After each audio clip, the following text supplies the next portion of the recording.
Hello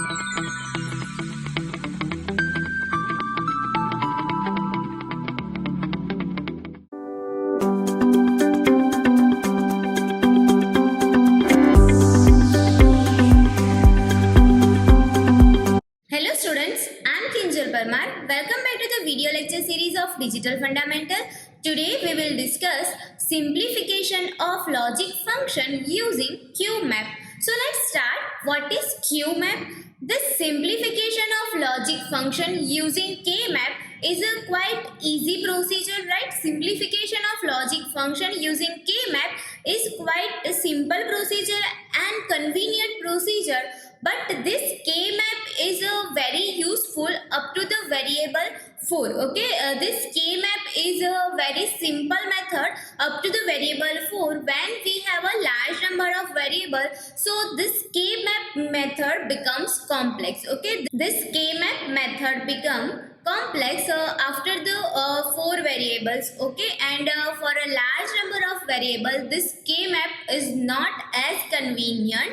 So for the case where we have a large number of variables, this KMAP becomes quite complex. Okay, so we have a method that is Quine-Mac-Kelsey method. Okay, this Quine-Mac-Kelsey map method is very useful for a large number of variables, and this method produced a tabular form method. Okay, this QMAP is basically a tabular method based on the concept of prime implicants. This QMAP method is basically used for a large number of variables and it is convenient. Okay, it is convenient for a large number of variables. So this QMAP is a mapping method in which we can represent our logical functions in a tabular form, and then this can be simplified by considering prime implicants. What is prime implicants? This prime implicants is a terms which can't be further reduced. Okay, this prime implicant terms are basically a sum term or product terms, and these terms cannot be further reduced in a logical function. So these terms are basically known as prime implicants. This QMAP method is basically reduced a sum of product term or says product of sum term efficiently by considering this prime implicant terms. This QMAP method is basically works on a prime implicants form. Okay, so here we can simplify the logical functions by considering these prime implicants, and we have our terms in a SOP form or in a POS form. Here we have a step-by-step procedure. This QMAP is basically step-by-step procedure and it guaranteed to achieve simplified logical functions. So here we have a procedure to simplify the logical functions using QMAP. So to simplify the logical functions using QMAP, first calculate prime implicants. Okay, first step 1 is calculate prime implicants and step 2 calculate essential prime implicants. So in a QMAP, first we have to calculate prime implicant, then calculate essential prime implicants. So how we can calculate prime implicants and how we can calculate essential prime implicants? So let's check out. So here first we have a calculations of prime implicants. This calculation of prime implicants, so to calculate prime implicants we have to follow a step. So step number 1, arrange the logical functions. Okay, we have a logical functions in a number form. So here this logical functions, so we have to form a logical function in a form of ascending order. Okay, so here we have to arrange logical functions mean term in a ascending form in terms of number of ones. Okay, according to number of ones present in a mean terms. For example, we have a mean terms 0, 1, 2, 3, 4, 5 and so on. Okay, so in a 0 we have a 0 times 0, so 0 must be 1. Then in a 1 we have a number of ones 1 time. Then in a 2 we have a number of ones 1 time. Then in a 8 we have a number of ones 1 time. Okay, So we have to make a group and we have to arrange this mean terms according to number of ones present in their binary representations. Okay, so we have to make a group and write that groups in a ascending orders according to number of ones. Okay, according to number of ones, make a group and arrange them in a ascending order. Then step 2, calculate or says combine those successive group terms. Okay, we have to compare the successive group terms and then combine them in which the mean terms are differ by only one bit. Okay, the mean terms are differ by only one bit. We have to combine that terms, and whenever we have this one bit difference, so we have to put dash over here. Okay, and remaining bits are same. For example, if we compare 4 bit, so it is necessary that in both the terms these 3 bits are equal and 1 bits are differ. So whenever 1 bits are differ, we have to put dash over there. Okay, so step number 2, compare and combine the terms which are differ by only 1 bits. And step number 3, repeat this step 2 procedure until we get the prime implicant terms. That means the terms which are not further simplified. Okay, so this is how we can calculate prime implicants. Let's discuss these steps with example. So here we have one example that simplify the logical functions or says obtain prime implicants for given logical function f of summation of 0, 1, 2, 3, 5, 7, 8, 12, 13, 15. Okay, so for this given example, we have to just simplify or says obtain prime implicant. So how we can obtain that? So step number 1, we have to make a group according to number of ones present. Okay, so here we have a number of ones representations and then stable. Okay, here we have a this logical functions that is in terms of a b c d. So here we write a b c d, and as we have a 4 variable, so we have to represent all the min terms with the 4 bit of binary. Okay, so here we represent 0 with like 0 0 0 0. So first variable is for a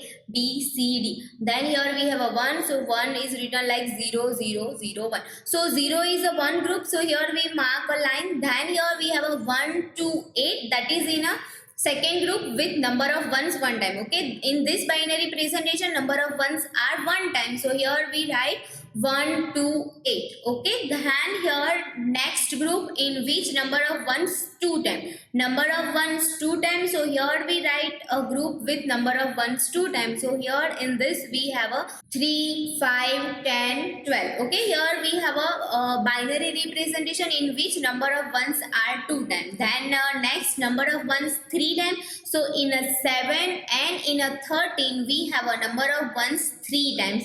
Then at last number of ones are 4 times in a 15. So here we mark a group. Okay, and write this group in a ascending order by considering number of ones 0 time, 1 time, 2 time and 3 time. Okay, we make a group like this. Now we have to compare successive groups. That means we have to compare this group of number of ones 0 time and the group of number of ones 1 time. That means we have to compare 0 1 0 2 0 8, in which we have to combine the terms which are differ by only one bit. Okay, we have to combine the terms which are differ by only one bit. So here we have this 0 and 1. So in a 0 and 1, if we check, so first in a 0 we have a 0 0 0 0, and in a 1 we have a 0 0 0 1. That means 3 bits are same and 1 bits are different. So we can combine this term like 0 comma 1, and we can write like this 0 0 0 dash. Okay, because we have a 1 bit difference only that. So 0 0 0 dash. Same here we can compare 0 and 2. In a 0 and 2 also there is a difference of 1 bit. Remember, we have to combine the terms which are differ by 1 bit only. That means only 1 bit difference. If 2 bits are different, then we cannot combine that terms. Okay, so by considering that concept, we can make a second table like this. Okay, so here we combine the group terms. So that means the terms over here are combined or simplified in this form. Okay, so 01 is combined, 02 is combined, then 08 is combined. Okay, so this is how we can simplify our logical functions with step-by-step procedure. After one comparison is over, we can compare next successive groups and mark a line over here. Okay, so here we compare the groups and write all the combinations over here which are differ by only one bit. Okay, which are differ by only one bit, so we can write like this, and we have to mark the conditions, we have to mark the values which are used over here. Okay, that means if this table A and here we have a table B, so all the terms of table A are combined in a table B, so we have to mark that table numbers. Okay, so here we check out the values. So here that 0 and 1 is used, so 01 is checked out, then here we have a 02 is used, so 0 is already checked out, 2 is check the 2, and then check all the entries. So it means here all the terms are checked, that means all the main terms or all the terms are basically simplified over here. Okay, so all the terms are simplified over here.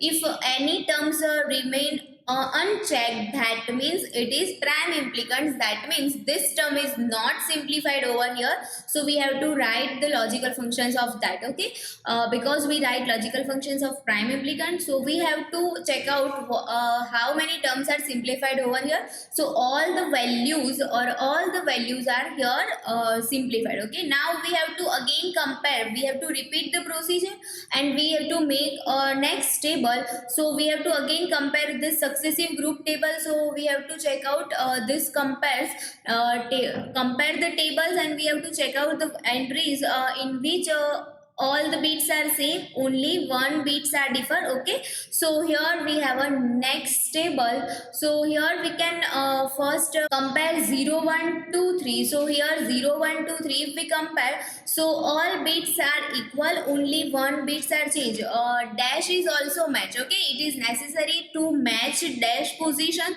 then check out remaining bits. If all the remaining bits are same and one bit are differ, that means we can combine that numbers over here. So here 0 1 2 3 is written like this. Okay, 0 1 2 3 is basically written like this, dash 0 dash 0. Okay, 0 1 2 3 is written like this, 0 0 dash dash, because this both the values 0 0. In 0 1 we have a 0 0 0 dash, and in a 2 3 we have a terms that is 0 0 1 dash. Okay, so we can combine that term and write like this, 0 0 dash dash, because two bits are equal, one bits are different, and there is a dash also. Okay, so we can combine the terms. We have to first match the dash position and then check remaining three bits. If two bits are equal and one bits are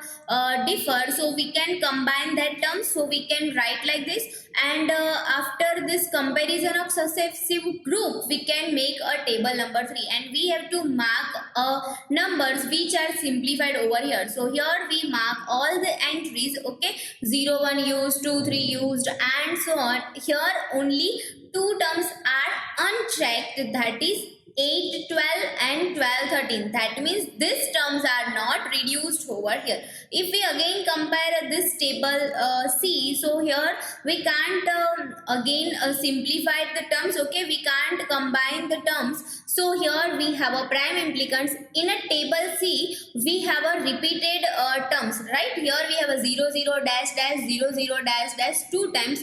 That means whenever we simplified the logical functions with QMAP correctly, so we have in a third table terms which are occurred twicely. Okay, that means here we consider all the terms. If we have this terms twicely, it means we simplify the logical functions in a correct manner. Okay, so here we make this table C. Okay, in table C all terms are occurred twicely. Okay, but in a logical functions we can write only one terms. Okay, so here we have this prime implicants terms and this remaining 8, 12 and 12, 30, which is also prime implicant. So here we can make a remaining terms, okay, and we write table like this. Okay, so this all terms are our prime implicants, and related to that terms we have a combinations over here. Okay, for 0, 1, 2, 3 we have a 0, 0, dash, dash.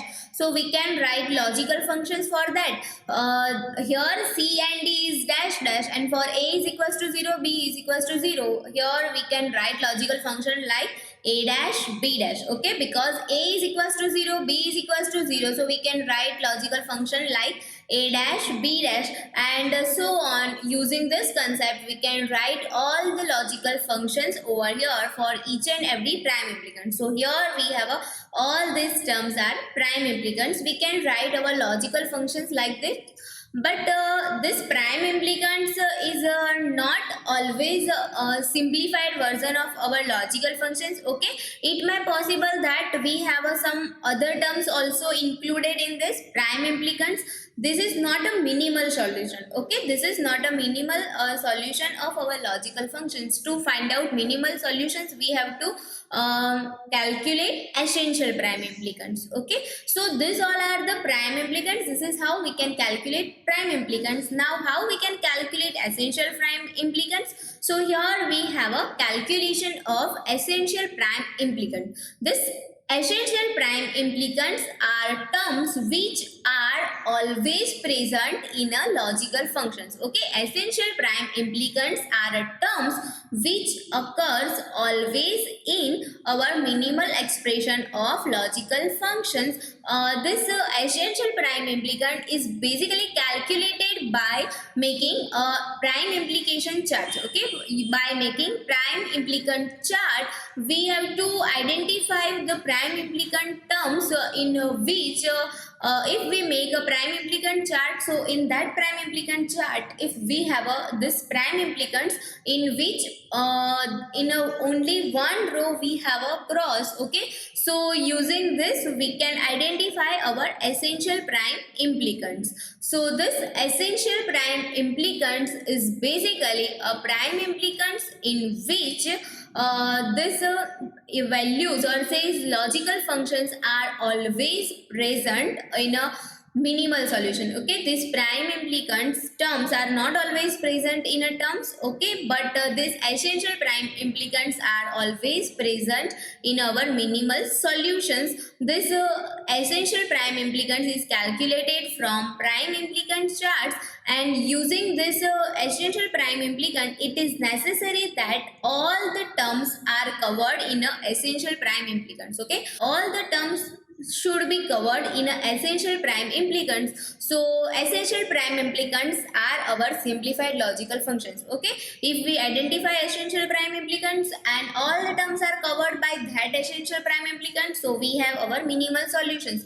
But if all the terms are not covered by essential prime implicants, so we have to also cover that prime implicants also in our minimal solution. So how we can calculate essential prime implicants and how we simplified our logical functions. Okay, so let's discuss with previous example. In previous example we calculate prime implicants. Now let's calculate essential prime implicants. So here we write our example and prime implicants. Okay, by considering this and making a map like this, we can calculate essential prime implicants. Okay, here we marks the entries 0, 1, 2, 3, that is our prime implicants combinations, and regarding that our terms, that is A dash, B dash. Okay, so here in this we write all the terms like this 0, 1, 2, 3, 5, 7, 8, 10, 12, 13, 15. So all the terms are right in this way. Okay, and all the prime implicants are written like this 0, 1, 2, 3 combinations, and all the combinations are written like this 8, 12 and 12, 30s. Okay, we can write like this. Now we mark a line like this and mark line like this, and mark a cross over the terms which are used, because as in this 0 1 2 3, okay, 0 1 2 3, so mark a cross at a 0 1 2 3 and so on. Okay, so for all the prime implicants, mark all the entries, mark cross for the terms which are included with given prime implicant. That means 0 1 2 3 is basically cover this 0 1 2 3 term, then remaining prime implicants covers all these terms. Okay, so we mark a cross over here, so this is our prime implicants chart. Okay, now how we identify essential prime implicants? So check out the row wise. Okay, so at a 0 we have a 2 time cross, then at a 1 we have a 2 time cross